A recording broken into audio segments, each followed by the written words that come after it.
My name is Frank. I work for the PULP platform. It's a common project between the University of Bologna and ETH Zürich. And we are able to do things like this. So this is Okami. There are 432 RISC-V cores in it. It's a chiplet-based system, runs at a gigahertz. And we were very proud we were able to present it in the 2024 VLSI Symposium just last week. Jana, who's with Accelera now, presented it. She'll be up again later this afternoon. And such a project is not possible without the support of the industry. In particular, this one needed a lot of support, a lot of help from Global Foundries, from Rambus, Micron, Synopsys, and every as the simulator system. So the question is, how do we manage to design such things of this size at a university? So this is what I want to briefly explain. And the thing is, we are now in our 11th year. We started the project in 2013, and we have designed more than 60 chips. And RISC-V and open source have been instrumental in our success. So when you talk about designing chips, the thing is, you have an idea, something very bright. You want to translate it to silicon. And how does this happen? Well, the first thing is you describe your architecture, your circuit, in what we call a register transfer model. It could be in Verilog, could be in your favorite language, or in high-level synthesis. You need a tool that translates this into gates in a specific technology. This is what we call the synthesis phase. Out comes the netlist.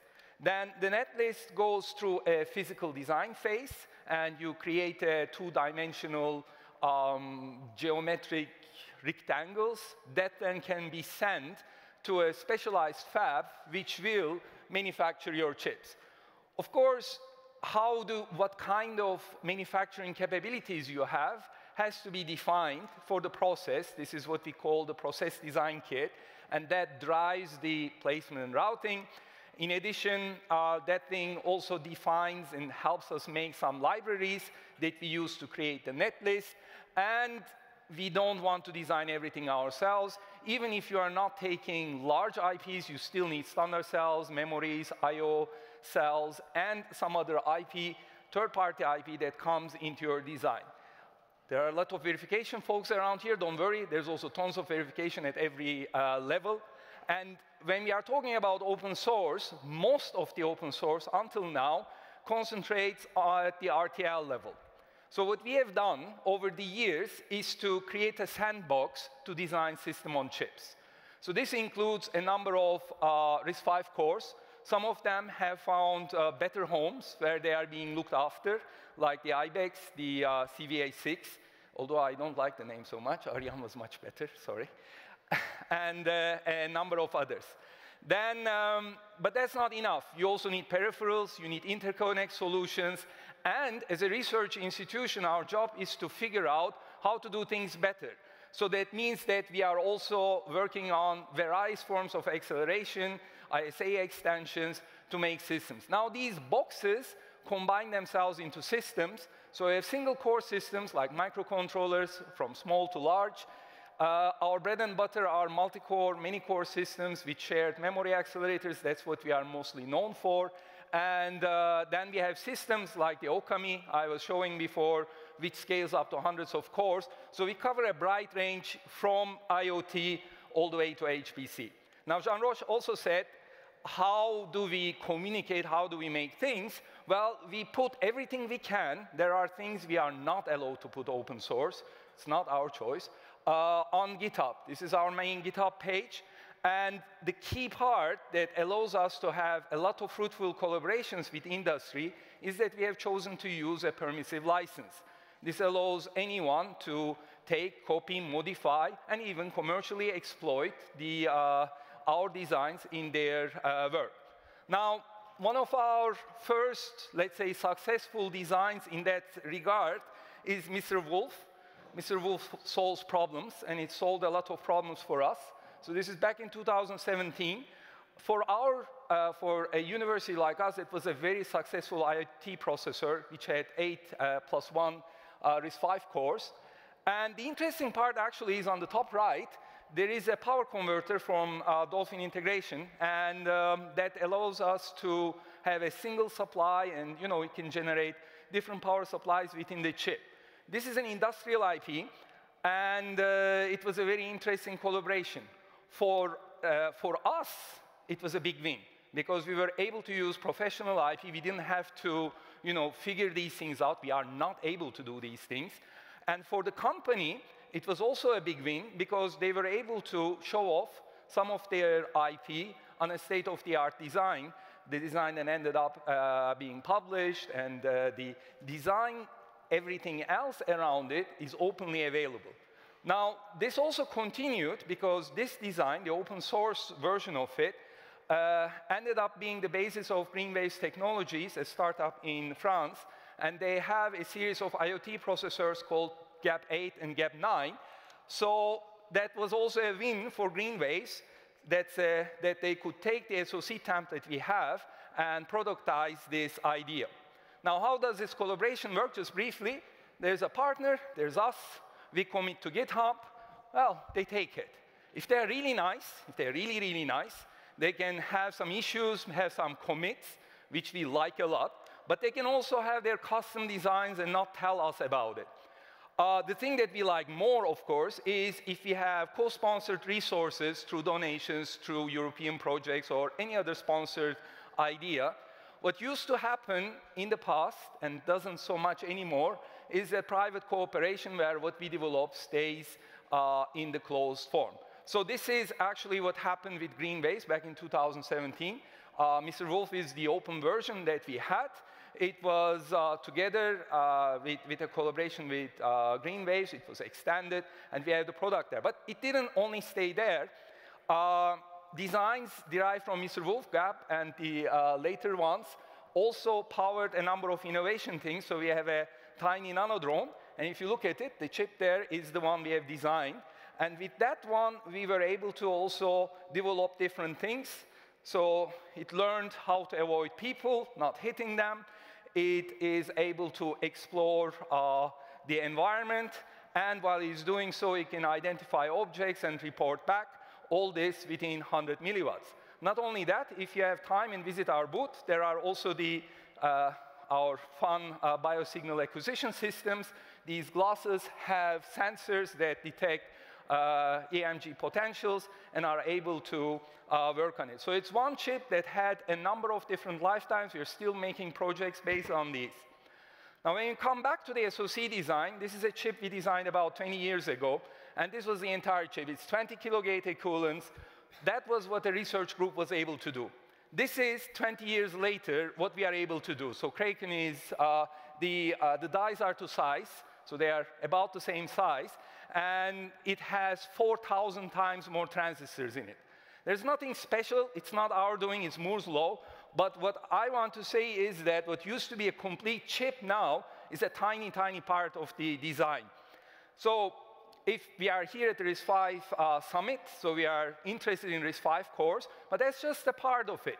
Well, then you need host domain, interconnects, memories, external connections, and then you need a software support, and maybe you have a more complex system like we do. We have our clusters with multiple cores. For that, you need a heterogeneous acceleration system and all these things. But the innovation that you are going to do is not everything. You will probably pick one part. You'll say, hey, I want to have a hardware acceleration, and I want to accelerate a kernel. But the rest of it, you would be very happy to be able to take over and build on the work that we have. So the idea is, if you have silicon-proven open source templates, that allows you to concentrate work where it matters most. This has fueled a number of collaborations. The first one is my favorite. It's a smaller project with QuickLogic. They had an eFPGA. We met in Munich, and at an event like this, in 1 year, we were able to tape out and demonstrate a microcontroller with an eFPGA extension. With Marcellus, we did a very successful chip with aggressive power management strategies. With Meta, we had one on extended reality visual processing in TSMC 16.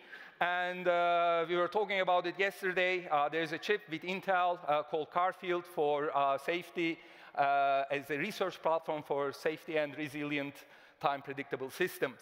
Not only this, but other companies, larger companies, have taken our work and used to demonstrate their own research based on the open source repositories that we have made available. So you might recognize some smaller companies using our work. The question is, when you say, okay, that was the open source, why don't you go further? Well, the EDA vendors, there's nothing wrong with them, but they limit the output of their tools. So I cannot open source a netlist that I use with a commercial synthesizer or a GDS2. It's not only them that restricts that. The fabrication companies, their PDKs are not open, so anything that contains information related to this thing also cannot be further opened. The other part of the problem is the third-party IP. They come with a license, and you are not allowed to make them publicly available. So what we need to have a complete end-to-end openness is to have both RTL, the EDA, and the PDK to be open. Now, fortunately, we are getting there. First, fully open chips are underway. They were, for a long time, underway for, everybody knows the Skywater and the tiny tape-outs. But we were also able to demonstrate that you can make larger chips. This just taped out last month. Thomas, who is also here, led this effort. It was designed in 130 IHP, a fab in Europe. It's a fairly large chip, and it's a relevant chip, so we are already able to show that we can make complex designs with completely open tool flows. And we work with the groups that are making these tools together to reduce the gap to the known tools. If you look at the graph, I mean, there is also a poster we were at the very top right, and we are slowly bringing it down to a level where we are able to, let's say, not outright compete, but be on the same page with some commercial offerings. Now, what are the benefits of end-to-end openness? First of all, it allows easier collaboration for us, reproducible results, and if everything is open, you can also have research on the design automation part, not only on the designing. For education, it's great because it gives much more accessibility. We can distribute our lectures and things to more people. There are no black boxes, there's full visibility, and you can concentrate on the part that you are interested in. If it's flows, it's flows. If it's designs, it's designs. For the industry, there is a very easily verifiable, transparent chain of trust. There's a lower initial cost, so companies who might not wish to go into such projects may feel emboldened to do so, and there is faster research to productization. So our open source principles support all our funded project participations as well. We've been very fortunate to have been included in a number of great projects. So as final words, we use open source because it works. It allows us to manage complex designs. It facilitates industry-academia relationships, and it creates auditable results and reproducible results that everybody can realize. So it helps us concentrate our work where it matters, not doing the same things over and over.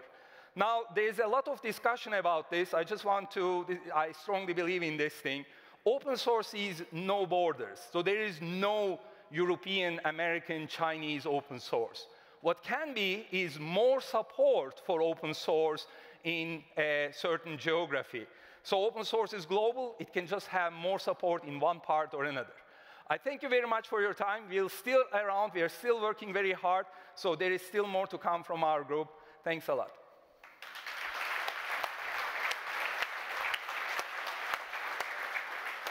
Thank you very much, Frank. Got time for one question for Frank. Yes, at the back.